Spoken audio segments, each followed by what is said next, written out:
掌上壓動作說明：首先，考生須根據教官指示，平板支撐姿勢於軟墊上準備，手伸直，頭、背、腰、臀必須成一直線，雙腳必須合併，這是起始姿勢。聽到教官宣布開始後，可以將身體下降，直到肘關節內角成直角或以下，用力推起上半身，手必須伸直，回到起始姿勢，這是一下次數。教官會讀出每一下下數，如果沒有，表示該下下數不計。以下錯誤將不會計分：一、如果手肘內角未能彎曲成直角或以下，或上升時手沒有伸直，將不會計分。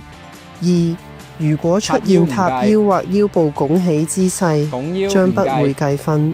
除手掌及前腳掌外，其他身體部分如觸及地面，考生將被取消資格。掌上壓時間限制為1分鐘，合格次數為26次。